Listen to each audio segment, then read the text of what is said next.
Bismillahirrahmanirrahim. Allahumma shalli ala sayyidina Muhammad.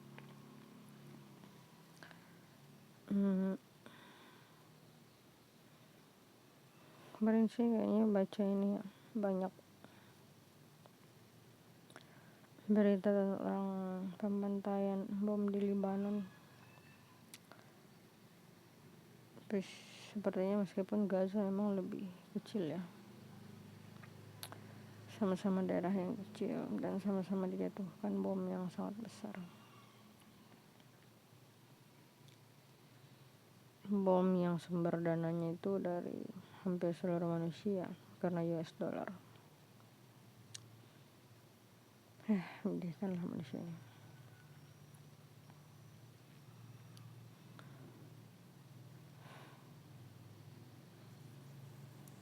Memang hal yang paling menyedihkan itu ketika manusia itu diperalat untuk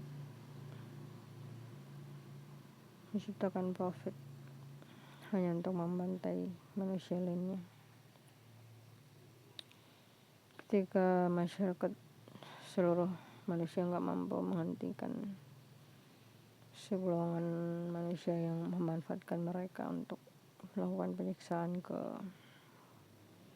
sekelompok manusia lain, maka seluruh manusia ini di masa depan akan menjadi bagian dari orang-orang yang sama-sama disiksa. Dan wallahu alam, sepertinya sebelum orang-orang jahat itu sampai di titik itu, sepertinya Allah akan menurunkan bencana ya. Mungkin itulah hilangnya teknologi.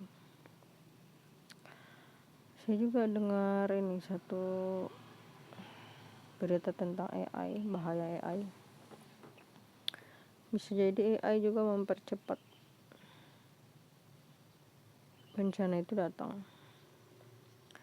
Yang paling menakutkan dari AI itu justru karena percepatannya. Kemarin saya membandingkan ya, kalau saya mengerjakan sesuatu tanpa AI dan dengan AI, itu selisihnya bisa kayaknya 10 kali lipat lebih cepat, mungkin 10 atau 5 kali ya, berapa kali ya itu ya. Misalnya seharusnya saya kerja 1 jam, tapi karena ada AI saya kerjanya cuman kayaknya 10 menit, berarti itu 6 kali lipat ya.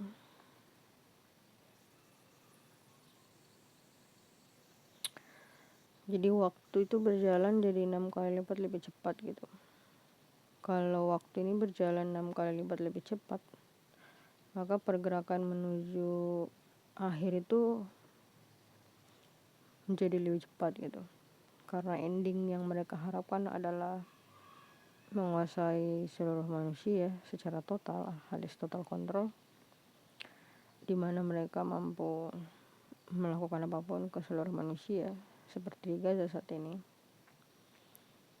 Maka percepatan menuju ini itu semakin cepat dengan perilaku AI itu sendiri gitu. Karena AI ternyata mampu mengerjakan sesuatu berkali-kali lipat lebih cepat, maka pergerakan waktu itu menjadi lebih cepat dari biasanya. Nah, inilah percepatan yang diciptakan oleh AI untuk menuju ending dari yang diharapkan oleh elit global itu.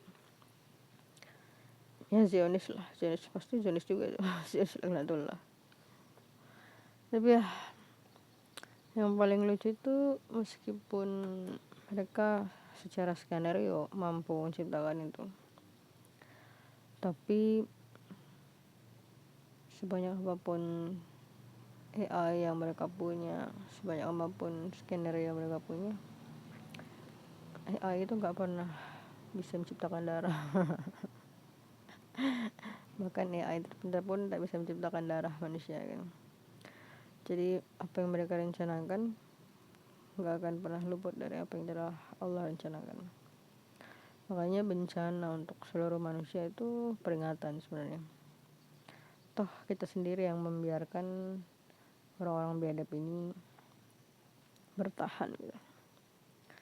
Apalagi umat muslim, ketika Allah sudah mewajibkan kamu untuk berperang, dan kamu mengatakan saya tidak bisa berperang. Jadi nyata-nyata orang yang membantah Al-Qurannya kita sendiri, umat muslim, kecuali pasti Imam Mahdi datang. Tapi Imam Mahdi datang kalau ulamanya udah sadar ya, karena ulamanya yang memilih Imam Mahdi. Maka ini sebuah hikmah gitu, bahwa pemimpin yang adil itu gak akan pernah tercipta sampai ulamanya itu sadar, ulamanya bersatu dan sadar gitu. Maka para ulama harus sadar dan bersatu untuk memilih pemimpin yang adil dan menegakkan Al-Quran, karena Al-Quran itulah kebenaran. Al-Quran itu adalah keadilan, hukum qisas itu keadilan, hukum rajam itu keadilan. Saya justru tertarik dengan Abu Bakar As-Siddiq, yang ketika ada seorang lelaki, kalau nggak salah itu perempuan Islam ya, kemudian dilecehkan oleh orang Yahudi. Kemudian ada lelaki muslim yang melindungi wanita itu, akhirnya dibunuh oleh kaum Yahudi gitu. Akhirnya Abu Bakar bawa pasukan untuk menangkap orang Yahudi yang membunuh lelaki itu. Padahal tindakannya itu banyak kan. Dia udah melecehkan wanita, kemudian dia membunuh. Tapi hukuman yang diberikan Abu Bakar cuma satu, hukuman mati gitu. Berikan saya pemuda itu dan saya akan berikan hukuman mati. Itu menarik gitu, karena seperti sisa hukuman itu nanti Allah yang tanggung gitu. Karena dia udah melakukan 2 tindakan tercela sekaligus, maka hukuman yang diberikan itu cuma satu, hukuman mati. Sisanya nanti Allah yang balas gitu. Keadilan setelahnya itu nanti Allah yang balas. Makanya sih nggak setuju kalau kayak ustadz yang CBL itu dirajam. Hukuman mati aja. Nanti kalau hukuman mati, sisanya nanti itu sisa dosa-dosanya itu kan nanti Allah yang balas gitu. Biar berkali-kali lipat gitu kan balasannya di neraka. Jadi hukumannya hukuman mati aja. Soalnya hukuman rajam itu sebenarnya untuk yang bertobat gitu kan. Jadi ada pezina yang bertobat, dia dihukum rajam supaya dihukumnya di dunia aja, di akhirat gak dihukum lagi. Maka Rasulullah mengharapkan kita untuk mencela pezina itu, kan dia sudah tobat gitu, dan Allah menerima tobatnya. Maka hukuman yang pantas untuk kiai yang men-CBL atau siapapun lah yang melakukan pemerkosaan atau pen-CBL-an, ya hukuman mati. Setelah dihukum mati baru sisa dosa-dosanya itu akan Allah balas nanti di akhirat. Yang jelas hukuman mati itu udah final untuk para pemerkaos dan pen-CBL. Kayaknya kadang sih berpikir terlalu banyak kata-kata, definisi-definisi yang bertambah gitu kan, seperti PDF dan sejenisnya. Kata-kata buruk untuk keburukan yang semakin bertambah gitu. Jadi kata-kata buruk ini muncul bertambah karena keburukan itu bertambah gitu. Justru ketika manusia gak mampu menegakkan Al-Quran, menetapkan hukum-hukum Allah. Padahal hukum-hukum Allah itu menjaga keteraturan, menjaga keseimbangan agar bumi itu gak hancur. Bahkan ketika AI ini udah diciptakan manusia, ending kehancuran manusia itu sendiri itu udah terlihat. Karena awalnya saya kira AI itu gak mampu berkembang gitu. Ternyata AI itu mempelajari sistem. Ketika dia mempunyai dasar dari informasi, di mana informasi itu dari jenis A sampai ke triple A, nah itu yang dia pelajari. Ada AI yang mempelajari perkembangan itu, sistem perkembangan itu. Maka ketika informasi dasarnya sudah ada, dia bisa melakukan hal yang lebih berkembang daripada itu. Justru karena yang dia pelajari AI itu bukan hanya informasi dasarnya. Kalau Kalau hanya informasi asalnya kan Google search saja cukup kan. Tapi AI itu lebih dari itu. Dia mempelajari perkembangan A ke triple A, dan perkembangan itu yang dicontoh. Maka hanya dengan informasi dasar yang ada itu bisa mengembangkan lebih jauh. Nah, ini berbahaya sebenarnya. Apalagi dilakukan dalam waktu yang cepat. Dan ternyata memang mesinnya sangat besar ya, mesin AI itu. Sangat besar dan sangat membutuhkan banyak air, cepat panas gitu. Jadi tujuan mereka menciptakan ini memang untuk total kontrol ya, untuk penghancuran gitu. Jadi sistem ini mau dihancurkan oleh mereka dan membangun sistem baru justru dengan AI, supaya mode kepenghancurannya itu tetap di mana mereka yang mengendalikan manusia. Sudah, Allah alam.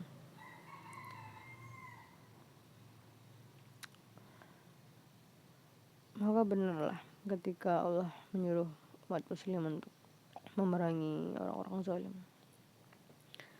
Syarat muslim berperang ya ketika perilaku manusia itu melakukan kezaliman, pembantaian, pembunuhan, penindasan, pengerusakan kepada manusia lain. Jadi hukum perang itu bukan karena warna kulit. Hukum perang Islam itu bukan karena agama. Hukum perang Islam itu bukan karena etnis, bukan. Cuman satu, perilaku. Itulah perilaku zalim ketika dia melakukan kezaliman, melakukan penindasan, pengerusakan dan sejenisnya. Makanya Allah bilang telah diwajibkan berperang karena kamu telah diperangi. Karena kata telahnya dulu. Jadi manusia itu melakukan perilaku zalimnya itu baru diperangi. Dan bahkan dalam perang itu pun Allah melarang berlebih-lebihan. Jadi dari awal sudah diperingatkan, perangi orang yang telah memerangi kamu, tapi jangan berlebihan. Makanya Rasulullah SAW menetapkan aturan ketat.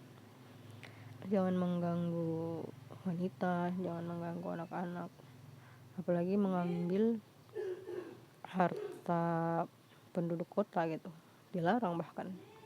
Padahal zaman itu, bahkan zaman sekarang juga sama ya, hartanya diambil kan, kayak Zionis di tanah Gaza kan, dia merusak rumah orang, menjarah uang-uangnya kan, seperti itu mau diperang orang-orang jahat. Kalau di Islam itu dilarang mengambil harta mereka, itu dilarang. Yang boleh diambil ghanimah perang itu seperti harta yang ditinggalkan. Antaranya kayak dulu kan ada baju zirah ya, itu bisa dicek lah ghanimahnya perangnya Rasulullah. Dan di zaman dulu itu ya manusia itu diperbudak ya, sama seperti sekarang. Masalahnya zaman sekarang itu diperbudaknya bukan untuk kerja paksa. Dulu kan didikan pekerja kan, budak-budak yang ditangkap, pekerja kasar. Kalau sekarang rakyat Gaza itu ditangkap dan untuk disiksa gitu, karena ya itu mereka sudah di luar kebutuhannya itu udah terpenuhi, kebutuhan dasarnya udah terpenuhi. Yang belum terpenuhi itu adalah kebutuhan jahatnya karena mereka butuh untuk melakukan kejahatan, maka kebutuhan jahatnya itu harus dipenuhi, karena dasarnya mereka memang berperang untuk kejahatan gitu. Maka disitulah mereka melakukan segala jenis penyiksaan terhadap tahanan-tahanan Palestina. Kemarin ada fotonya ya tersebar, ditelanjangi hanya menggunakan short pants, diikat tangannya ke belakang, ada kayu juga sih, lihat itu. Sebenarnya nggak boleh dilihat ya karena aurat, tapi Menjadikan gitu ya, ketika yang kalian permasalahkan itu adalah hukum-hukum dasar gitu, hukum-hukum awal. Gak boleh bicara kasar, gak boleh melihat yang ini. Padahal yang paling besar itu kayak gak kelihatan. Ya kalian perhatikan itu hal-hal kecil gitu. Hal besarnya itu kenapa dia sampai diikat sedemikian rupa, dan kamu gak bisa menghentikan orang yang melakukan itu. Hal-hal seperti ini justru gak kelihatan, karena kita sibuk mencari uang, kita sibuk mencari harta untuk diri kita sendiri. Kita gak sibuk untuk menegakkan Al-Quran. Kalau kita sibuk untuk menegakkan Al-Quran, menegakkan risalah Rasulullah, ini gak akan terjadi. Justru karena kita semua sibuk mencari harta untuk diri kita sendiri, karena kita merasa selamat, merasa dapat makanan, kebutuhan dasar kita baru terpenuhi gitu, ketika kita bekerja. Makanya sistem kerja ini diatur sama para penjahat itu, elit global, supaya kamu gak bisa melawan, karena kebutuhan dasar kamu diambil gitu. Bahkan mereka mau mengambil udara, air, udah mau diambil juga rencananya. Beginilah orang-orang zalim.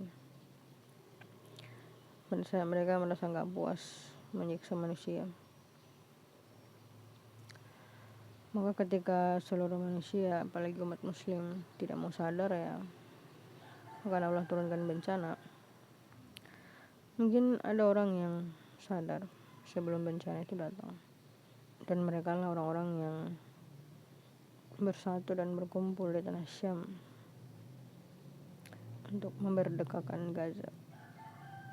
Walau alam kalau itu terjadi, dan sisanya mungkin akan sadar setelah bencana ini. Walau alam. Yang jelas kesalahan kita adalah tidak ingin bersatu menegakkan Al-Quran bersama-sama. Kesalahan kita adalah merasa lemah gitu. Kemarin saya dengar Ustadz yang bilang, kita bisa apa? Kita gak bisa angkat senjata, kita gak punya senjata. Menyedihkan, padahal Allah sudah wajibkan kamu untuk berperang, tapi kamu merasa tidak punya senjata, merasa lemah, merasa tidak mampu melawan. Perasaan-perasaan inilah yang salah dalam definisi Al-Quran. Karena ketika Allah mewajibkan berperang untuk seluruh muslim dengan syarat tertentu, maka saat itulah kamu itu kuat, saat itulah umat muslim itu punya senjata, saat itulah kalian punya sesuatu untuk dilakukan. Gak boleh bersikap pasrah dengan orang-orang munafik yang terus melakukan kejahatan. Justru Allah memerintahkan kita untuk bersikap keras terhadap kaum munafik dan kafir itu, supaya mereka gak melakukan kezaliman. Inilah kenapa umat Muhammad itu spesial gitu. Karena salah satu hukuman Allah kepada manusia yang melakukan kezaliman ya dari tangan kita juga, demi keadilan untuk kita juga, supaya kita gak dizalimi gitu. Jadi berjuang untuk tidak dizalimi, salah satu kelebihan dari umat Muhammad. Berbeda dengan kaum Nuh. Kalau kaum Nuh itu kan menerima ya, karena perjuangannya itu menyampaikan. Kalau kita perjuangan kita menyampaikan juga, tapi ditambah dengan memerangi orang zalim. Ketika orang zalim itu udah mengangkat senjata untuk memerangi kita. Karena kalau mereka angkat senjata memerangi kita, ya nggak bisa disampaikan dong. Kalau zaman Nabi Nuh itu nggak dibunuh ya, cuman diejek-ejek, nggak sampai dibunuh sama kaumnya. Sampai akhirnya silih beberapa tahun, 1000 tahun kan tuh. Dan Allah pun menetapkan bencananya untuk kaum. Jadi begitulah, selalu ada alasannya kenapa Allah menetapkan sebuah aturan atau hukuman tertentu. karena sistem yang terjadi dalam sejarah manusia itu sendiri. Dan sekali lagi Allah memang mau tahu karena dia Tuhan sejati. Dialah Tuhan semesta, pencipta alam semesta yang rumit ini, pencipta tubuh kita yang rumit ini yang dokter pun harus dibagi-bagi tuh. Ada spesialis ini, spesialis saraf, ada spesialis B. Saking rumitnya manusia maka harus butuh beberapa manusia lain gitu. Bahkan dalam satu proses operasi biasanya ada dua dokter ya, dokter bedah gitu. Tapi ini drama Korea sih. Saya nggak tahu aslinya, harusnya sesuai sih ya. Bahkan dalam satu operasi, oh ya di Gaza juga ada operasi ya. Nggak cuma satu dokter kan di dalam, beberapa dokter sekaligus ada perawat. Saking kompleksnya manusia itu Allah itu yang menciptakan sesuatu yang kompleks itu. Kok nggak percaya Allah itu ada? Kok nggak mau bersatu mendekatkan Al-Quran? Maka ada tahap kelanjutan gitu kan. Tahap awal itu ya fondasi awalnya ketika percaya bahwa Allah itu besar kan. Nggak ada kekuatan selain Allah. Makanya ketika saya bilang hasbunallah wa ni'mal wakil kan. Cuman kekuatan itu mereka ingin bergantung pada Allah saja gitu. Karena toh manusia memang gak bisa diharapkan. Ketika pembantaian Gaza ini telah terjadi, telah dinonton, maka inilah waktunya untuk sadar gitu. Itu panggilan Allah untuk sadar. Dan ya inilah jawaban kita. Gak ada yang sadar kan. Bahkan ustadz yang paling baik pun berkata kata-kata yang lemah gitu. Kita tidak mampu melawan. Kita tidak punya senjata. Kan menyedihkan kan. Padahal dia secara tidak langsung membantah kodrat yang Allah tetapkan pada dirinya di dalam Al-Quran. Ketika Allah telah bilang, telah mewajibkan kamu berperang, ya kamu kuat untuk itu.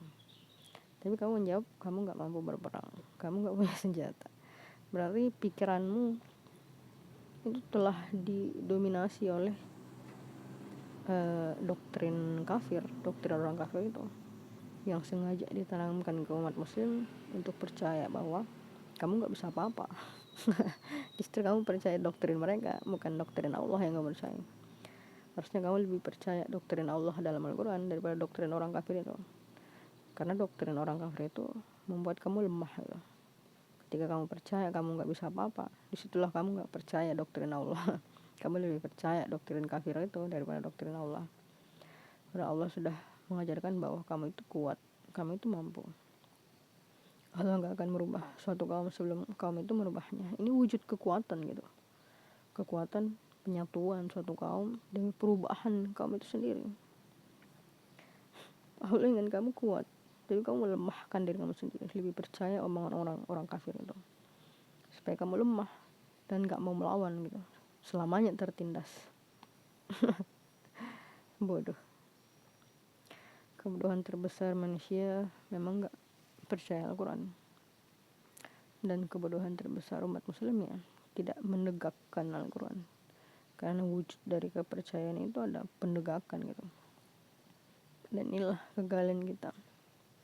Ketika rakyat Gaza dibantai dan kita semua hanya mampu tenggelam dalam Piala Dunia.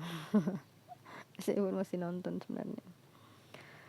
Saya pun nonton ya, meskipun tidak seperti dulu. Dulu saya dukung dari zaman dari zaman saya SD kayaknya itu ya. Waktu Brazil menang berturut-turut, saya selalu dukung Inggris. Ternyata Inggris awal mulanya Zionis berkembang biak di situ. Akhirnya muncullah deklarasi Balfour itu. Meskipun kayaknya Inggris meskipun belum terbuka ya, tapi saya nggak tahu, mungkin harus saya cari tahu dulu ya. Saya cuma lihat muslim di Inggris itu sangat besar, apalagi pangerannya ternyata merayakan seperti pernah melakukan buka puasa bersama gitu kan. Yang menarik itu bahkan sebelum Lady Diana dibunuh kan, dibunuh kan, dia menantang Zionis ya. Bahkan karena sampai hari ini Zionis dilarang masuk itu kerajaan. Ya walau alam, menarik gitu ya. Kalau misalnya Allah menentukan Inggris yang memulai dan Inggris yang menghentikan. Menarik sebenarnya. Sama seperti Tower 911 itu. Lucu ketika Tower itu dihancurkan untuk menjelekkan agama Islam melalui perilaku manusianya, dan ternyata diganti dengan gedung Islam sendiri, Islamic Center kan, karena ternyata orang Amerika itu pintar gitu, berbeda dengan bangsa Melayu. Kita lebih percaya kelembutan itu adalah membiarkan orang zalim melakukan apa yang mereka inginkan. Padahal bukan itu kelembutan itu. Ya, kelembutan saja itu tuh ya Al-Quran. Bersikap lemah, kasih sayang terhadap orang yang lemah, dan bersikap keras kepada orang yang zalim. Itulah kelembutan sejati. Itu biasa adalah kalian bersikap lemah hanya kepada orang lemah, bersikap kasih sayang hanya kepada orang yang lemah. Tapi sebenarnya kalian gak sadar ketika kalian membiarkan orang-orang jahat itu melakukan kejahatannya, maka secara tidak langsung kalian membiarkan orang lemah itu disakiti gitu. Makanya saya bilang itu bukan kelembutan gitu. Itu kepalsuan gitu, kepalsuan dari doktrin yang kalian harapkan kalian lakukan atau kalian miliki. Kalian merasa itu adalah kelembutan, itu adalah kesabaran, padahal bukan. Sejatinya itu adalah kepengecutan, bahkan itu adalah kebohongan yang fana gitu, seperti fata morgana yang kalian harapkan kalian orang yang lembut, kalian harapkan kalian orang yang bijak gitu. Padahal itu adalah kecacatan sejati. Itu hal yang paling tidak benar gitu, ketika kalian membiarkan orang zalim itu melakukan apa yang ingin mereka lakukan. Karena kenyataannya ketika mereka melakukan apa yang ingin mereka lakukan, ya tersakitilah orang-orang lemah itu. Dan kita nih orang yang masih makan 3 kali sehari ini nih, yang bakal nanggung hisapnya berat nanti. Hisap. Kalau mereka yang makan sehari aja susah, justru dapat pahala karena mereka yang disiksa. Tapi kita nih yang makan 3 kali sehari ini yang berat nanti, karena kita mampu berjuang tapi kita gak mau berjuang. Kita terikut dalam arus sistem yang mereka ciptakan dan lupa untuk melawan orang-orang zalim itu. Padahal nyata orang-orang zalim itu menindas yang lemah dengan kebijakan-kebijakan bodoh mereka. Ya, salah satunya juga hubungan ekonomi dengan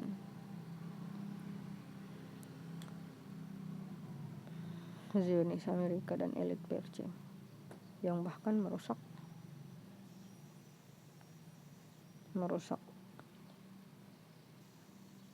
tanah kita sendiri atau beberapa rakyat yang tinggal di daerah tambang itu. Tapi sudahlah, wallahualam. Jadi Indonesia punya 2 arah ya. Arah menuju kehancuran karena kita membiarkan kehancuran itu terjadi. Atau yang kedua, arah menuju pembangunan ketika masyarakat Indonesia itu sadar dan melawan. Cuma kasihan karena yang sadar kan cuma mahasiswanya. Tombak dari masyarakat itu pekerja, bukan mahasiswa ya, bukan belajar. Belajar itu apa? Mereka baru mencoba itu memahami sesuatu. Mereka bagian dari sistem ekonomi, tapi bukan pusat, bukan tiang sistem ekonomi. Tiang sistem ekonomi ya para pekerja. Dan para pekerja atau buruh itu malah ikut di bawahnya. Kau munafik gitu. Pemerintah zalim. Ya, kesian lah. Kalau di Amerika itu cerdas ini kan, pintar. Mereka yang turun demo itu justru para pekerjanya. Sama di Malaysia juga pintar kan. Ketika saya lupa ya kemarin masalahnya itu apa. Orang Malaysia turun semua. Yang turun itu bukan mahasiswa, yang turun itu pekerjanya gitu. Karena itu tiang ekonomi justru pekerjanya. Maka ya gitulah. Tapi kebodohan kalian itu bukan masalah ilmu ya, bukan masalah nggak paham